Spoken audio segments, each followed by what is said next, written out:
5e cabinet d'instruction du tribunal de grande instance de N'Djamena.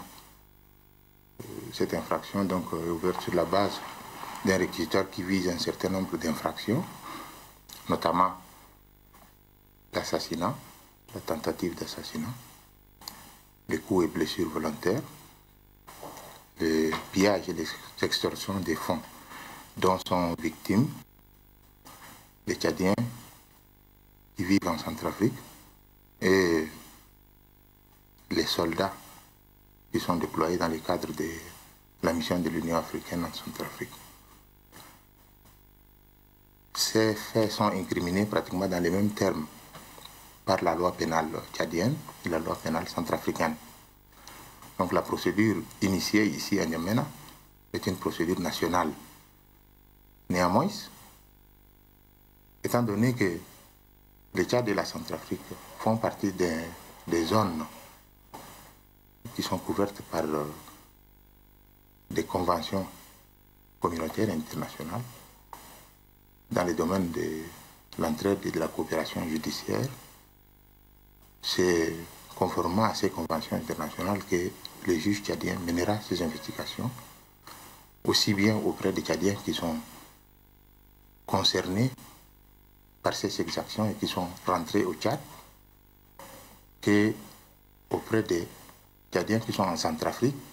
et éventuellement des Centrafricains qui sont impliqués dans ces agissements qui sont incriminés. Et par la suite, il y a un certain nombre de mécanismes qui sont prévus dans le cadre des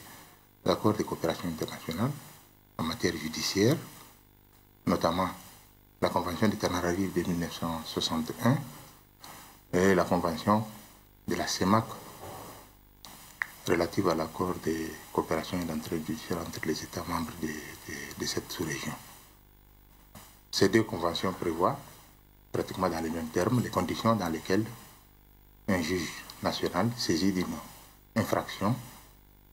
peut être amené à utiliser le mécanisme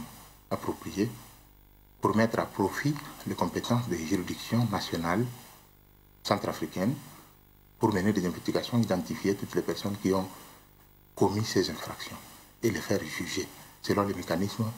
qui sont prévus dans ces conventions-là. Dans les cas d'espèce, l'information judiciaire ouverte l'est auprès d'une juridiction nationale. Donc, le jugement sera fait par une juridiction nationale, soit tchadienne, soit centrafricaine, mais dans le cadre de notre accord de coopération, qui prévoit notamment la faculté soit d'extrader, soit de juger. Voilà le procureur de la République dans des propos recueillis par Nova Dumbaïta Lomadjika, présent sur Bangui.